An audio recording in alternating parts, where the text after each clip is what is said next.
So, PayPal wants to get into crypto. What do I think of this? Let's talk about this. So, PayPal made a huge announcement a few weeks back. It's getting into the crypto world, and this was exciting. I was excited as well.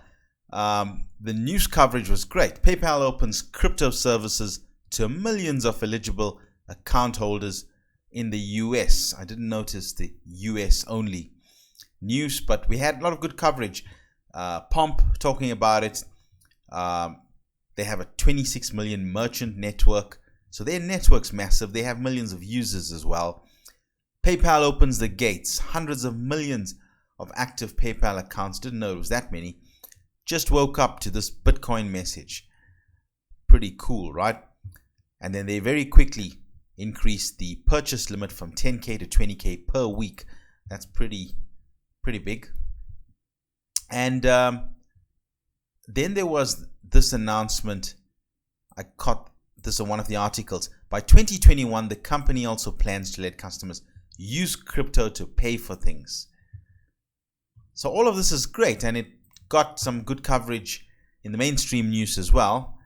Let's have a look. PayPal cashing in on the crypto craze, a payment company announcing a new feature that will allow users to buy, sell, and hold cryptocurrencies, including Bitcoin. The news sending Bitcoin soaring more than 7% to its highest level of the year. And our next guest is a crypto pro who says PayPal just gave a major stamp of approval for the entire crypto space. Joining us now is CoinShares Chief Strategy Officer. Sounds great, right? Well, let's unpack this a bit further. There's a few T's and C's there that I'm not happy about. If I'm using Bitcoin and I'm sending it from my PayPal account to yours, and I can't see the transaction on the blockchain, then it's not Bitcoin. You're just moving a number in PayPal's database from my account to your account. That's all it is. It's not Bitcoin, trust me. Right. What the unshaven, slightly groggy, early morning version of myself is trying to tell you there is that we quickly found out that you couldn't actually withdraw any of the crypto. There were a few other things as well. Let's take a look. So here's another article that came out fairly quickly. PayPal's move to crypto is not what it seems. Here's the catch, right? And you can't transfer it. You can't get it out. You can just buy and sell. Okay. And then here's this tweet by Jason Williams. Now, apparently, he's the co-founder of Morgan Creek.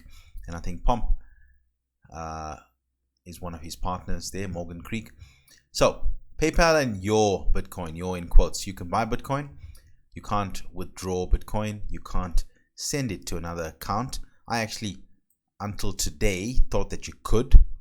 So you can't actually pay on something called PayPal. And obviously, you don't have control of your key, so you don't own Bitcoin. So what this is basically, as I was saying, an entry in a database. So I've pulled up the T's and C's on PayPal site itself.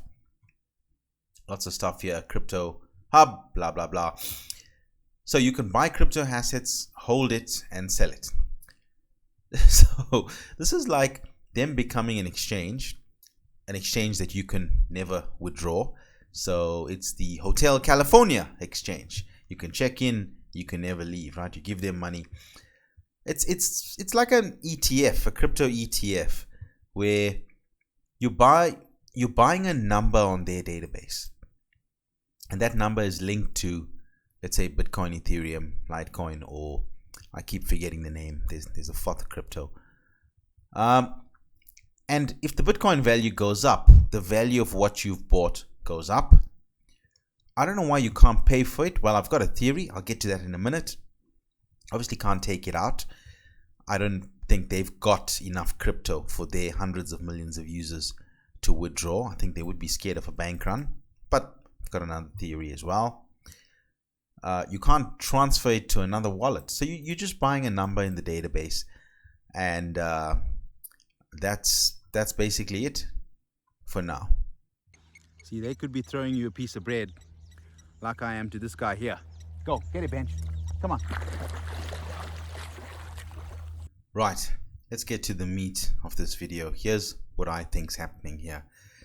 PayPal stands to lose if crypto really takes off. You must always ask yourself, anything happening in politics, current affairs, who stands to gain, who stands to lose, who benefits? And with these payment networks coming about, like Ripple, although Ripple's not decentralized, some of you will take offense to that. But really, PayPal was going to disrupt SWIFT and others. It's carved out its own niche. PayPal stands to be disrupted big time by crypto. They could do one of two things. They could play nice and really embrace it, or try to fight it along with a lot of other people who are trying to fight it. I think they want to give the impression of playing nice now without giving too much away, right? Let's bring them in and, let's make some big splashes in the media. But really, you using PayPal for settlements, you can only really buy crypto, and if the price goes up, you're winning a little bit. Of course, you're gonna have to trust PayPal. Nobody's ever had their account closed by PayPal, right? So it brings the whole trust back in. So you're better off just buying it in the first place from an exchange. Now, remember, the impact of crypto to the economic world is such that it's going to be great. And I think what's happened over the last few months with MicroStrategy, we're now getting to the fight you stage. So there's this famous quote by Mahatma Gandhi. First they ignore you, then they laugh at you. Right? So first they pay no attention to you on purpose. They don't want others to notice you as well. Then they laugh at you almost dismissively. Then they really fight you. And I think this next crypto boom will show that it really didn't die after 2017. Bitcoin has a shot at being store of value, global reserve currency. I've spoken about this before. Ethereum and the likes, the smart contract platforms, and there's actually many blockchains that could play a role. So now a lot of incumbents will want to fight it. But it's never going to be open warfare. Remember, Sun Tzu talked about confusing the enemy. The best war is when you don't draw a sword. And I think what they're doing is they coming across as we're getting into it, but they don't want to give it all away. Crypto, I think they're hoping, is still just going to be a fad. We're talking about it in 2020 and it's gone. Once the CBDCs come along, and maybe PayPal is planning to jump on board their CBDCs, Libra. Yeah, we don't want to hear any of that, right? So for now, there's no real value. Let me be a little bit fair though. Let's say PayPal realizes that they do need to embrace this thing, and they change the T's and C's to allow you to actually pay. I mean, it's quite funny, right? Here's a company where you buy an asset that's meant for payment, Bitcoin, and you can't pay anyone, right? You can't withdraw it, but you can't pay anyone. I mean, that's crazy. But let's say they change all of this, and I can pay you using PayPal. Then I think what could happen is these payment providers, once they realize they can't fight it, they enhance it. PayPal could be the ultimate lightning network for Bitcoin. If you think about it, you're still moving a number in PayPal's databases, and they can probably do it better than anyone.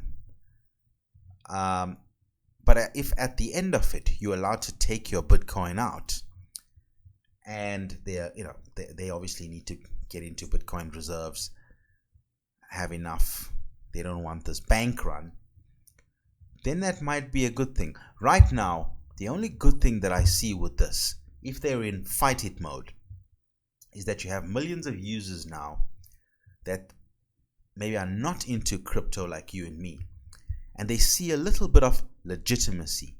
Oh, PayPal's talking about this crypto thing, and they start getting into it.